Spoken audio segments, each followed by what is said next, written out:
अब next topic है quadratic equation को सोल्व करना। किससे? क्वाड्रेटिक फॉर्मूले से। क्या होता है quadratic formula? ax square plus bx plus c zero है क्वाड्रेटिक इक्वेशन, जहां पे a जीरो नहीं हो सकता। मैं क्वाड्रेटिक फॉर्मूले का डेरिवेशन करवा रहा हूं, कभी बोर्ड एग्जाम में आ सकता है। ये इसका डेरिवेशन, इसका फॉर्मूला किससे बना है? कंप्लीटिंग स्क्वायर मेथड से ही बना है। सुनो कैसे। एक्स स्क्वायर के आगे जो नंबर था उसी से मल्टीप्लाई डिवाइड किया क्वेश्चन को, वही तरीका। ये a गया जीरो के साथ, जीरो अपॉन ए हो गया। ये a upon a x square, b upon a x, c upon a zero. तो ये रहा x square plus B by a x plus c by a zero. बेटा ये बन गया पूरा। अब वही किया मैंने, x के आगे जो नंबर था, x के आगे नंबर क्या था? b बाई ए था। b बाई ए को हाफ से इंटू किया, कितना हो गया? b बाई टू ए हो गया। तो वही b बाई टू ए का स्क्वायर ऐड किया और लेस किया, plus c by A already था। ये स्टार्टिंग की 3 स्टेप से फॉर्मूला बन रहा है। तो कैसे बन रहा है formula? a square b square two a b, a plus b का होल स्क्वायर। फिर आगे क्या बना? b स्क्वायर टू ए का स्क्वायर क्या होता है? 4a square plus c by A. तो कंप्लीटिंग स्क्वायर में वही करते हैं, एक्स स्क्वायर के आगे जो नंबर है उससे मल्टीप्लाई डिवाइड, एक्स के आगे जो नंबर है कोफिशिएंट ऑफ एक्स जो है उसका आधे का स्क्वायर एड और लेस। अब ये आया b square 4a square c by a equal to zero था, ये इक्वल टू जीरो है पीछे ना, इक्वल टू जीरो। अब क्या रहता है इसी में आगे? x प्लस बी बाई ए का स्क्वायर, ये माइनस को उधर भेजा, इक्वल टू के प्लस हो गया, जो प्लस था वो माइनस हो गया। इन दोनों का एलसीएम क्या है बच्चों? 4a square. तो ये 4a स्क्वायर गया तो b स्क्वायर माइनस 4ac। और जब स्क्वायर को इधर भेजते हैं तो क्या था? Square root. क्या आया? b square minus 4ac upon 4a square. अभी बता रहा हूं आगे और इसका प्रूफ कंप्लीट हुआ नहीं। तो यहां अपने पास था x plus B by two A. जब उसका रूट निकाला मैंने तो b स्क्वायर माइनस 4ac का रूट प्लस माइनस था रूट में हमेशा, और नीचे था 4a square, 4a square root ना 2a हो गया। अब इन दो, इस b बाई टू ए को इधर भेज दिया तो minus b by two A plus minus b square 4ac upon 2a। इस 2a और इस 2a का एलसीएम 2a आया तो क्या रहा? Minus b plus minus b square minus 4ac। इसको बोलते हैं क्वाड्रेटिक फॉर्मूला। तो यहां से प्लस माइनस से 2 आंसर आएंगे, एक प्लस लेंगे तो आएगा, एक माइनस लेंगे तो आएगा। तो इस तरह से इस प्लस वाले को अल्फा रूट मानते हैं, अगले वाले को बीटा मानते हैं। तो फाइनली ये रह गया कि किसी भी क्वाड्रेटिक इक्वेशन के रूट्स निकालते हैं तो 2 रूट आते हैं। कौन कौन से? Minus b plus minus b square minus 4ac upon 2a। ये 2 रूट हो गए अल्फा और बीटा, वो इससे आएंगे। और इस कंडीशन में इस फॉर्मूले को बोलते हैं क्वाड्रेटिक फॉर्मूला, या इसका एक और नाम है Sridharacharya formula. Sridharacharya formula, Sridhar quadratic formula, इसका नाम है श्रीधराचार्य फॉर्मूला। ये किसी भी क्वाड्रेटिक को सॉल्व करने में यूज कर सकते हैं। यहां पर a जीरो नहीं आएगा, ठीक है। अभी वो करते हैं आगे। भाई अपन ने पढ़ा कि क्वाड्रेटिक फॉर्मूला पढ़ा, a square B X plus C कोई क्वाड्रेटिक थी, a जीरो नहीं हो सकता। उसके रूट्स निकालने का बताया फॉर्मूला मैंने, x equal to minus b plus minus root b square minus 4ac upon 2a। ये फॉर्मूला डिराइव किया था अपन ने। तो ये फॉर्मूला था x equal to minus b plus minus root b square minus 4ac upon 2a। Plus minus 2 root आएंगे, एक alpha एक बीटा मान लेते हैं, इसलिए क्वाड्रेटिक के रूट निकालने का ये फॉर्मूला होता है। यहां पर a जीरो नहीं हो सकता, ठीक है, ये कंडीशन है। अब इसी में हम जानते हैं कि यहां पर ये रूट में आ रहा है बी स्क्वायर माइनस 4ac, तो ये रूट की वैल्यू कभी भी नेगेटिव नहीं होगी। It's always more than equal to zero, क्योंकि अगर ये नेगेटिव हो जाती है तो हम जानते हैं रूट में नेगेटिव निकलता नहीं अपने से, रूट -5 निकाल नहीं पाते हम, ये अपने कोर्स में नहीं है। तो हमेशा ये रूट के अंदर की वैल्यू क्या होनी चाहिए? पॉजिटिव होनी चाहिए, पॉजिटिव या जीरो के बराबर होना चाहिए।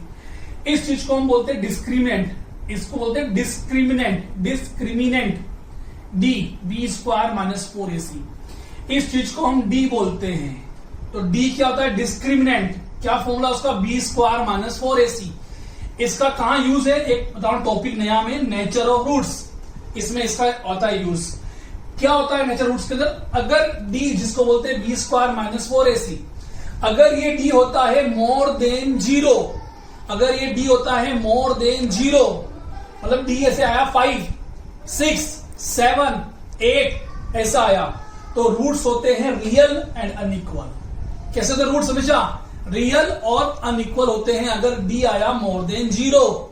अगर डी आया 0 तो रूट्स क्या होते हैं, रियल एंड इक्वल। अगर से मान लीजिए आपने डी निकाला बी स्क्वायर माइनस 4ac, ये आया 7, तो ये रूट्स है रियल और अनइक्वल। अगर डी आ गया, मान लीजिए 0 आ गया, for example b square minus 0 आ गया, तो क्या होगा, रूट्स क्या होंगे, सेम होंगे और रियल होंगे। और बाय चांस कभी अगर इसकी वैल्यू नेगेटिव आ जाती है तो हम बोलेंगे the roots are not real, real root नहीं है, रियल नंबर्स नहीं होंगे, उनको बोलते हैं इमेजिनरी नंबर। ये इमेजिनरी नंबर आप पढ़ोगे 11th क्लास में, कॉम्प्लेक्स नंबर आएगा उस समय। तो जब भी अगर डी नेगेटिव आए तो रूट्स आर नॉट रियल, और उसको हम आगे सॉल्व नहीं करेंगे, अपने कोर्स का नहीं है। तो अगर कोई पूछे क्वेश्चन में roots are real, real means D is more than equal to 0। Real मतलब या तो मोर देन या इक्वल टू 0, और रियल अनइक्वल आए तो D more than 0, real equal आए तो डी इक्वल टू 0।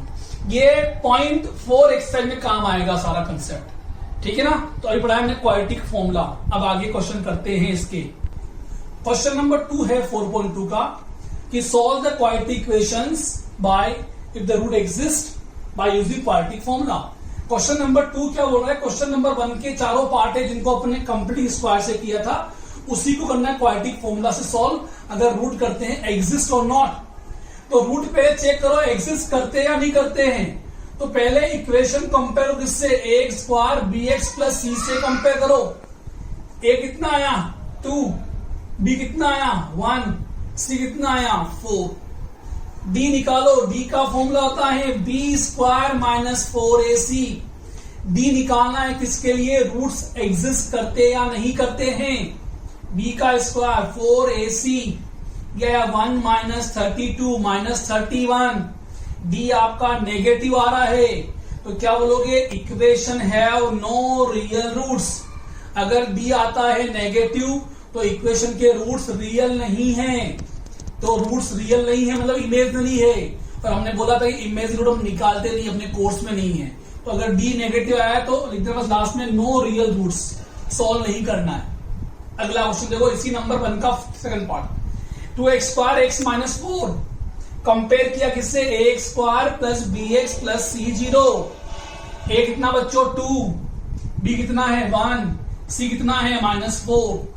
डी निकाला, डी का formula b square minus 4ac, b का स्क्वायर माइनस 4ac। ए कितना है 2 और सी कितना है -4। ये आ रहा है 33 मतलब डी क्या है पॉजिटिव, तो पॉजिटिव है तो रूट्स कैसे आएंगे, लिखवाया रियल एंड अनइक्वल। अब ये रूट्स निकालने हैं आपको, अभी निकालता हूं मैं, देखिए आप बेटा क्वेश्चन कंटिन्यू कर रहे हैं इसको। तो डी आया था roots are real and unequal, D आया था 33। एक्स इक्वल टू फॉर्मूला क्या, क्वाड्रेटिक फॉर्मूला। अगर रियल रूट आए तो फाइंड भी करो उनको।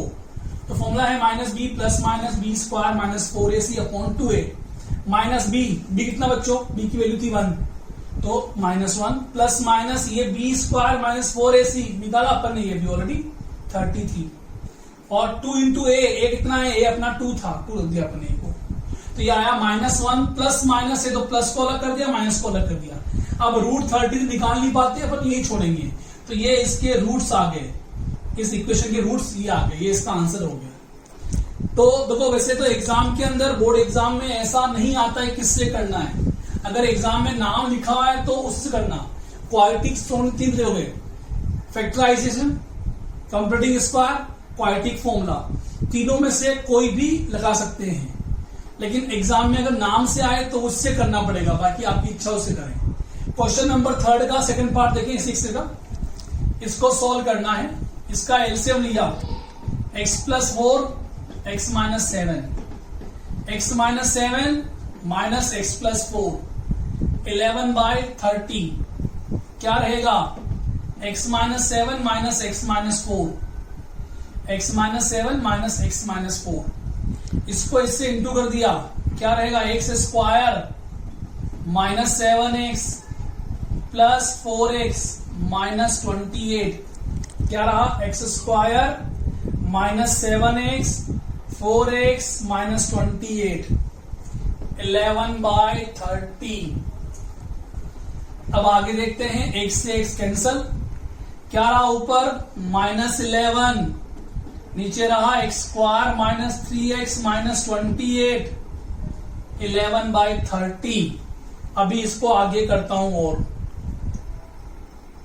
माइनस 11 को क्रॉस मल्टीप्लाई 30 से किया, 11 को इससे इंटू किया, 11 कट गया, क्या रहा माइनस 30। अभी इसको पहले क्वाड्रेटिक बनाना है, ये बन गई क्वाड्रेटिक +2, माइनस 30 उधर शिफ्ट हुआ, माइनस 28 प्लस 30 कितना हो गया 2 हो गया। इस माइनस 30 को यहां शिफ्ट किया ना तो माइनस 28 प्लस 30। अब आप चाहे तो क्वाड्रेटिक फॉर्मूले से करें, चाहे तो कंप्लीट स्क्वायर से करें, चाहे तो फैक्टराइजेशन से करें। अगर फैक्टर हो तो पहले फैक्टर से ट्राई करें, फैक्टर इजी पड़ता है, और फैक्टर नहीं हो तो करना क्वाड्रेटिक फॉर्मूले से। कंप्लीट स्क्वायर तो एग्जाम में मेथड लिखा हो तो करना, बाकी नहीं करना, ठीक है। तो आप इसकी स्प्लिटिंग करें, दो नंबर सोचे जिनका मल्टीप्लाई तो 2 आए और जिनका एडिशन -3 आए। तो ऐसे दो नंबर होते हैं 1 और 2, तो x square minus 2x minus x plus 2 0, इसमें से कॉमन लिया x माइनस 2, माइनस 1 कॉमन लिया x माइनस 2 0, वापिस common x minus 2 common x minus 1 0, तो x माइनस 2 0, x माइनस 1 0, तो x का आंसर 2 आया, x का आंसर 1 आया। तो इस इक्वेशन के रूट 2 आए, एक तो 2 आया और एक 1 आया, ये इसके दो रूट्स आ गए। तो आज का होमवर्क ये रहेगा, एक्सरसाइज 4.2 में क्वेश्चन नंबर 1, 2, 3 करने हैं आपको पूरे ट्राई। आगे वाले क्वेश्चन कल करवाएंगे और, ठीक है, ओके।